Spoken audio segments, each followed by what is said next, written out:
அனைவருக்கும் வணக்கம். தமிழக வெற்றிக் கழகம் மற்றும் காங்கிரஸ் கூட்டணி அமையுமா அப்படின்னு சொல்லி கேட்டீங்கன்னா, இன்னைக்கு இருக்கக்கூடிய முதற்கட்ட விஷயத்த வச்சு இந்த வீடியோ நான் பதிவு பண்றேன்.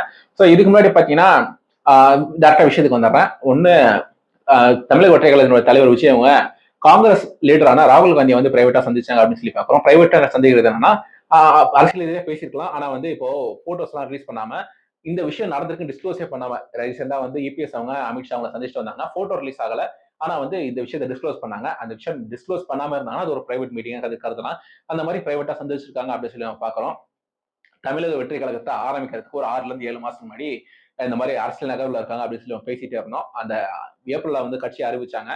சோ அந்த சமயத்துல தமிழக வெற்றி கழகத்துல நீங்க அந்த வீடியோ பாத்திருந்தீங்கன்னா உங்களுக்கு தெரிஞ்சிருக்கும். ஸ்வீட்லாம் தமிழ்நாடு முழுக்க கொடுத்துருப்பீங்க. அதுல இருந்து ஒரு 7 மாசத்துக்கு முன்னாடி இந்த சந்திப்பு நடந்திருக்கு அப்படின்னு சொல்லி நம்ம பாக்குறோம். ஏப்ரல் 7 மாசத்துக்கு முன்னாடி. சோ நீங்க இந்த மாதத்தை கனெக்ட் பண்ணிக்கோங்க. என்ன அப்படின்னு சொல்லி பாத்தீங்கன்னா, அப்பயே காங்கிரஸ் கட்சியில அப்பயே அவர் இணையறதா முதற்கட்ட விஷயங்களா பேசப்பட்டது அப்படின்னு சொல்லி பாக்குறோம். கொஞ்ச நாளைக்கு முன்னாடி என்னோட பழைய சேனல்ல ஒரு வீடியோ போட்டிருந்தேன். சப்போஸ் கமலஹாசன் அவங்க காங்கிரஸ் கட்சியில இணைஞ்சு காங்கிரஸ் கட்சிக்கு சப்போஸ் ஒரு மாநில தலைவர் இருந்தார் அப்படின்ற பட்சத்துல அவரோட பாப்புலாரிட்டி சேர்த்து காங்கிரஸ் கட்சிக்கு தனித்து போட்டி போட்டிருந்தாங்கன்னா ஒரு சில சீட்டு கன்வெர்ட் ஆயிருக்கும். அது எப்படி சொல்றேன் அப்படின்னு சொல்லி பாத்தீங்கன்னா, ஒரு விஷயங்கள் டீட்டெயிலான பாலிடிக்ஸ்ல சொல்றேன். சப்போஸ் ஜெயலலிதா பிஎம் இருந்திருப்பாங்க. சப்போஸ் பிஜேபி இல்ல காங்கிரஸ் அப்படின்ற ஒரு கட்சியில இருந்திருந்தாங்கன்னா, ஏன் அப்படின்னு சொல்லி பார்க்கும்போது கட்டமைப்பு அரசியல் கட்சிக்கான அந்த பூத் லெவல் கட்டமைப்பு அந்த கட்சியில இருந்து 2 கட்சியிலுமே இருக்கு. நேஷனல் லெவல்ல தமிழ்நாட்டு லெவல்ல 2 கட்சிக்குமே கிடையாது. அது நான் பதிவு பண்ணிக்கிறேன். பிஜேபி 16% வாக்கு வாங்கியிருக்காங்க, வளர்ந்துட்டு இருக்காங்க. காங்கிரஸ் என்ன பண்றதுன்னு தெரியாம ஒரு சைட் சிச்சுவேஷன்ல இருக்காங்க. சோ அந்த எல்லாம் பதிவு பண்ணிட்டு சொல்றேன். இந்தியன் லெவல்ல இருக்கன்ற பட்சத்துல அவங்க வில் பவர் அது மட்டும் இல்லாம அவங்களோட பொலிட்டிக்கல் ஸ்ட்ராட்டஜி எல்லாம் இருந்தது அப்படின்ற பட்சத்துல காங்கிரஸ்க்கு அது மட்டும் இல்லாம ஒரு ஃபீமேல் பவர் அப்படின்ற பட்சத்துல செகண்ட் இந்திரா காந்திக்கு அப்புறம் second prime minister of India கூட ஆகியிருக்கலாம். அந்த அந்த விஷயங்கள் நடக்கணும் அப்படின்ற பட்சத்துல கட்டமைப்பு ஒண்ணு வேணும். விஜய் அவங்க காங்கிரஸ்ல இணைஞ்சிருந்தாங்க அப்படின்ற பட்சத்துல விஜய் அவங்களோட ஃபேன்ஸ் நீங்க பாத்திருப்பீங்க எவ்வளவு கூட்டம் இருந்திருக்கு அப்படின்னு சொல்லி பாத்திருப்பீங்க. கட்டுக்கடங்காத கூட்டம். அந்த கூட்டம் காங்கிரஸ் கட்சியோட சேர்ந்திருந்தது அப்படின்ற பட்சத்துல இப்போ தமிழக ஒற்றை கழகத்துக்கே ஒரு எலெக்ஷன் சந்திக்காத தமிழக ஒற்றை கழகத்துக்கே ஒரு பூத் லெவல்ல 60,000 66,000 பூத் நமக்கு தேவைப்படும் அப்படின்னு சொல்லி பாக்குறோம். அந்த 66,000 பூத்துக்குமே ஒண்ணுல இருந்து 2 ஆள் போற அளவுக்கு ஆள் இருக்காங்க. ஆர்கனைசேஷன் ஸ்ட்ரென்த் அவ்வளவு பெருசா இருக்கு. சோ எந்த கட்சிக்குமே முதல் எலெக்ஷன்லயே அந்த பவர் இருந்திருக்குமா அப்படின்னு சொல்லி கேட்டீங்கன்னா திரு விஜயகாந்த் அவங்களுக்கு இருந்தது. அதுக்கப்புறம் திரு விஜய் அவங்களுக்கு இப்ப ரீசெண்ட் டைம்ஸ்ல இருக்கு. எம்ஜிஆர் அவங்களுக்கு இருந்திருக்கு. ஆனா எம்ஜிஆர் அவங்களுக்கு விஜய் அவங்களுக்கு என்ன வித்தியாசம்னா எம்ஜிஆர் அவங்கள்ட்ட ஆல்ரெடி 2 டைம் எம்எல்ஏ அவர்கிட்ட அரசியல் வயப்பட்டவங்க, அரசியல் கத்துக்கிட்டவங்க, அரசியல் கட்சியில இருந்தவங்க. எம்ஜிஆர் அவங்ககிட்ட புதுசா இல்ல. எம்ஜிஆர் அவங்ககிட்ட இருந்தவங்க ஆல்ரெடி டிஎம்கேல இருந்தாங்க, அரசியல் ஏற்பட்டிருந்தாங்க. அவங்க வெளியே வர அரசியல் ஏற்பட்ட ஒரு ஒரு அரசியல் கட்சியிலிருந்து பிரிஞ்சு இன்னொரு அரசியல் கட்சி வருது. ஆனா திரு விஜய் அவங்களுக்கு அந்த மாதிரி விஷயங்கள் கிடையாது. அவரோட ஃபேன்ஸ் ஆல்ரெடி அரசியல் ஏற்பட்டவங்க கிடையாது. ஒரு 10% ஏடிஎம்கே டிஎம்கேல இருந்து ஒரு ஃபங்க்ஷனரிஸ் ஒரு தொண்டர்கள் சேர்ந்திருக்கலாம். ஆனா அவங்க அரசியல் ஏற்பட்டிருக்காங்களா, மாவட்ட செயலாளர், ஒன்றிய செயலாளர், பூத் லெவல் கமிட்டியில இருக்கவங்க மாதிரி அரசியல் ஏற்பட்டிருக்காங்களா அப்படின்னு சொல்லி பார்க்கணும். சோ அப்படி காங்கிரஸ் தலைவர் மீட் பண்ணியிருக்கா அப்படின்னு சொல்லி பார்க்கிறோம். உங்களுக்கு இந்த ஒரு டீட்டெயிலான எக்ஸ்பிளனேஷன் எதுக்கு அப்படின்னு சொல்லி பாத்தீங்கன்னா, இந்த கட்சியோட கட்டமைப்பை பத்தி ஒரு எக்ஸ்பிளனேஷன் கொடுக்கறதுக்காக இந்த விஷயங்கள் சொல்லியிருந்தேன். சோ காங்கிரஸ் கட்சி அதுக்கப்புறம் காங்கிரஸ் மீட் பண்ணதுக்கு அப்புறம் இணைய அப்படி மாதிரி பேச்செல்லாம் பேசப்பட்டதுக்கு அப்புறம் தனி கட்சி ஆரம்பிச்சிட்டாங்க. தமிழக ஒற்றை கழகத்தை ஆரம்பிச்சிட்டாங்க. ஆரம்பிச்சதுக்கு அப்புறம் இன்னைக்கு என்ன சொல்லி பார்க்கும்போது காங்கிரஸ் கட்சியோட தமிழ்நாடு பொறுப்பாளர் இருக்கக்கூடியவங்க தமிழ்நாட்டுக்கு வந்து பேச உள்ளரங்கில பேச 125 சீட் காங்கிரஸ் தேவைப்படுது. 125 சீட் யாரு கொடுக்குறாங்களோ அவங்க கூட போய் போட்டி போடுவோம் அப்படின்ற மாதிரி சொல்லியிருக்காங்க அப்படின்ற மாதிரி கேட்கிறோம். கடைசியா 25 சீட் கொடுத்திருந்தாங்க. ஏடிஎம்கே பிஜேபிக்கு 20 சீட் கொடுத்திருந்தாங்க. காங்கிரஸ்க்கு டிஎம்கே 25 சீட் கொடுத்திருந்தாங்க.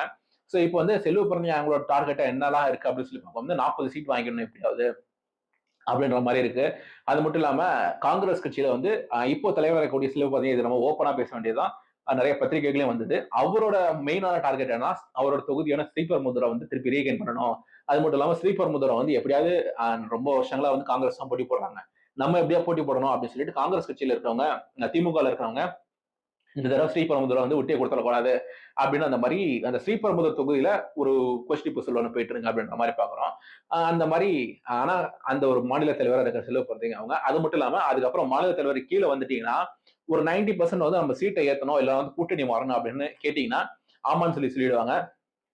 சோ ஃபங்க்ஷனரிஸ் எல்லாம் அப்படி இருக்க. சோ ராகுல் காந்தி அவங்களுக்கு திமுக அப்படின்னு சொல்லி பார்க்கும்போது 2 தடவை ஸ்வீட் பாக்ஸ் வாங்கிட்டு போய் கொடுத்துருக்கலாம் சிஎம் சாருக்கு. என்னோட பிரதர் அப்படின்னு சொல்லி இருந்திருக்கலாம். அது ஏன் அப்படின்னு சொல்லி பார்க்கும்போது 2 தடவையும் 10 சீட் கொடுத்துருக்காங்க. 10 எம்பி கிடைச்சிருக்காங்க. லட்டு மாதிரி கிடைச்சிருக்காங்க. அப்படின்ற பட்சத்துல லட்டு போய் வாங்கிட்டு போய் கொடுக்கறதுல தப்பு இல்ல. ஆனா அவருக்கு என்ன அப்படின்னு சொல்லி பார்க்கும் ஒரு பெரிய அபிப்பிராயம் கிடையாது. சோனியா காந்தி அவங்களுக்கு ஏடிஎம்கேனா பெரிய அபிப்பிராயம் கிடையாது. ஸோ பிடிக்காது. ராகுல் காந்திக்கு அபிப்பிராயம் கிடையாது, ஆனா கூட்டணி இருக்கு. சோனியா காந்திக்கு ஏடிஎம்கே பிடிக்காது, அதுக்கப்புறம் டிஎம்கேல கூட்டணி வச்சிருக்காங்க. ஸோ அப்படி பார்க்க இன்னைக்கு இந்த காங்கிரஸ் கட்சியில தொண்டர்கள் மத்தியில வரைக்குமே கூட்டணி மாறணும், நிறைய சீட்டு வேணும் அப்படின்ற மாதிரி கேட்கறாங்க. அது மட்டும் இல்லாம ஆட்சியிலையும் பங்கு, அதிகாரத்திலையும் பங்கு, முக்கியமான விஷயத்துக்கு போறோம். ஆட்சியிலையும் பங்கு, அதிகாரத்திலையும் பங்கு அப்படின்றத அவரோட முதல் சுற்றுப்பயணம், முதல்ல விக்ரவாண்டி விசாலை மாநாட்டிலேயே பேசியிருந்தாரு. ஸோ அது எல்லா கட்சிகளையுமே அட்ராக்ட் பண்ணியிருந்தது. அதுக்கப்புறம் அது ஒரு 3ல இருந்து 4 மாசத்துக்கு திரு விஜய் அவங்க பேசினது பேச பொருளா இருந்தது. அது நீங்க டைவர்ஷன் பண்றதுக்காக மீடியால திரு விஜய் அவங்களோட இதை வீஸ் பண்ணிருக்காங்க அப்படின்னு சொல்லி பாக்குறோம். இருந்தாலுமே ஒரு 3ல இருந்து 4 மாசத்துக்கு அந்த விஷயத்த அவர் ஆகஸ்ட்ல பேசியிருந்தாரு. 2024 எண்டு வரைக்குமே அந்த விஷயங்கள் பேசப்பட்டு இருக்கு. இப்ப செப்டம்பர் 2025 எண்டே வந்துருச்சு. இப்ப திருப்பியுமே அந்த கூட்டணியிலே பங்கு, ஆட்சியிலே பங்கு அப்படின்றது இப்ப எலெக்ஷன் 2026 மார்ச் ஏப்ரல் எலெக்ஷன் வரப்போகுது. அதனால இப்போ இந்த திமுக கூட்டணியில பிரச்சனை அப்படின்னு சொல்லிட்டு இதுக்கப்புறம் பத்திரிகைகள் எழுத ஆரம்பிச்சிட்டாங்க. அதுக்கான விஷயங்கள், சமிக்கைகளும் நமக்கு வெளியே வந்துட்டே இருக்கு. ஸோ அப்படி பார்க்க தொண்டர்கள் மத்தியில காங்கிரஸ் கட்சியில 90% தொண்டர்கள் மத்தியில இந்த மாதிரி வெளியே போகணும் அப்படின்ற மாதிரி ஒரு அதிருப்தி இருக்கு அப்படின்னு சொல்லி பார்க்கிறோம். ஆனா தலைமைக்கு இந்த 10% தலைமை, அவங்களோட செலவு பண்ணி, அவங்களோட கூட்டணி, அவங்களோட விஷயங்கள் அப்படி சொல்லி பார்க்கும் அவங்களோட அணி, அவங்களோட ஆதரவாளர் அப்படி சொல்லி பார்க்கும் எப்படி ரீகைன் பண்ணிடணும் அவரோட ஆர்வம் அவர்னா ஸ்ரீபெரும்புதூரை ரீகைன் பண்ணணும் அப்படின்னு சொல்லிட்டு இருக்கு. ஸோ சப்போஸ் அவங்க என்ன நினைக்கிறாங்க அப்படின்ற பட்சத்துல 2024 நம்ம அதிக சீட்ல காங்கிரஸ் ஒரு ரிஸ்க் எடுத்து போட்டி போட்டு பார்ப்போம், நமக்கு என்ன கன்வெர்ட் ஆகுது அப்படின்னு சொல்லிட்டு பார்ப்போம். சப்போஸ் டிஎம்கே இல்லாம ஒரு ஒரு 10-20 எம்எல்ஏ எடுத்துட்டோம் அப்படின்ற பட்சத்துல திருப்பி 2029 அப்போ விஜய் அவங்களுக்கு வேலை கிடையாது, அப்ப இபிஎஸ் அவங்களுக்கு வேலை கிடையாது, அப்ப பிஎம்பிஎஸ் தான் வேலை.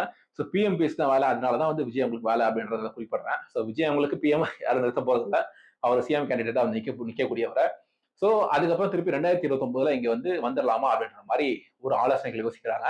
அப்படி சப்போஸ் விஜய் அவங்களும் காங்கிரஸ் கட்சி மட்டும் இணையுது அப்படின்ற பட்சத்துல டிஎம்கே கூட்டணி திருப்பி அந்த இல்ல ரெண்டு கம்யூனிஸ்ட், குங்குநாடு மக்கள் தேசிய கட்சி, விசிகா இப்படி போல கட்சி இன்டாக்டா இருக்கு, ஏடிஎம்கே கூட்டணி பிஎம்கே எல்லாம் இன்டாக்டா இருக்கு அப்படின்ற பட்சத்துல அது அட்வான்டேஜ் ஏடிஎம்கேவா போய் நின்றோம். ஏன்னா இங்க இருந்து அந்த காங்கிரஸ் கட்சியோட ஓட்டு அங்க போயிடுது. அது மட்டும் இல்லாம ஒரு மும்முனை போட்டி, 4 முனை போட்டி திருப்பி 4 முனையா தான் இருக்கும். அது மட்டும் இல்லாம காங்கிரஸ் இந்த டிவிகே அப்படின்ற கூட்டணியோட பவர்ன்றது கொஞ்சம் ரைஸ் ஆகும்.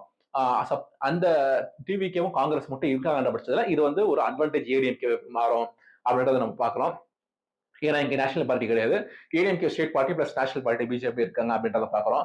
சப்போஸ் காங்கிரஸ் வந்துட்டாங்க அப்படின்ற பட்சத்துல அங்க என்ன அப்படின்னா இந்த லீகோ அந்த ஒரு பொம்மை மாதிரி பார்த்திருப்பீங்க, ஒரு செங்கலா எடுக்கணும் அந்த கேம் பார்த்திருப்பீங்க. அந்த மாதிரிதான் இன்னைக்கு அந்த கூட்டணியுமே இருக்கு. ஏதோ ஒருத்தவங்க வெளியே வந்தாங்க அப்படின்ற பட்சத்துல சரசர வெளியே வந்துருவாங்க அப்படின்றத நம்ம பாக்குறோம். கடந்த 4 தேர்தலா சந்திச்சுட்டு வந்துட்டு இருக்காங்க. 4 தேர்தலா திமுக கூட்டணியில ஒன்னா சந்திச்சு வந்துட்டு இருக்காங்க. யாரு முதல்ல வெளியே போறது, யார் முதல்ல எந்த கூட்டணி போய் சேர்றது அப்படின்ற கன்ஃபியூஷன் தான் அவங்களுக்குள்ள இருக்குதுன்னு சொல்லி பாக்குறோம். சோ முதல்ல யாரு வெளியே வர்றது அப்படின்னு தான் விஷயமா இருக்கு. ஸோ திரு விஜய் அவங்களோட பவரை யூஸ் பண்ணி, இல்ல ஏதாவது ஒரு மூலியை யூஸ் பண்ணி, ஸ்ட்ராட்டஜி மூலியை யூஸ் பண்ணி காங்கிரஸ் கட்சியை வெளியே கொண்டுட்டு வந்துட்டாங்க அப்படின்ற பட்சத்துல அதுக்கப்புறம் விசிக்கு அவங்கள வெளியே கொண்டு வரது, 2 கம்யூனிஸ்டை வெளியே கொண்டு வரது அப்படின்ற விஷயங்கள்லாம் இருக்கு. இவ்வளவு நேரம் சொல்றப்ப உங்களுக்கு நல்லா இருந்ததா பேசுறப்ப, அப்புறம் அவங்கள்ட்ட கேட்கிற நோட் எல்லாம் எப்படி கொடுப்பீங்க, அவங்களுக்கு செலவுக்கு எப்படி செய்வீங்க அப்படின்ற விஷயங்களும் ஆதவர்ஜன் அவங்களோட தலையில தான் போய் கட்டணும். அதனால அது யோசிக்க வேண்டிய விஷயம். இவ்வளவு நாள் பேசுறப்ப இந்த விஷயம் நல்லா இருந்திருக்கும். அது மட்டும் இல்லாம நோட் அப்படின்னு வரப்ப, செலவு அப்படின்னு வரப்ப ஹெலிகாப்டர்ல போய் இறங்குவாங்களா விஜய் அப்படின்ற மாதிரி விஷயங்களை பேசப்பட்டது. அது எல்லாத்துக்கும் ஆதவர்ஜனா தான் செலவு பண்ணணும். இப்ப விஜய் உங்களுக்கு யார் செலவு பண்றா அப்படின்னா உங்களுக்கு டவுட் வரும்ல, அவர் என்ன அவர் சொந்த காசுல செலவு பண்றாரு அப்படின்னு கேட்டீங்கன்னா உங்களுக்கு யோசிப்பீங்க. இல்ல உங்க கமெண்ட் செக்ஷன்ல சொல்லுங்க.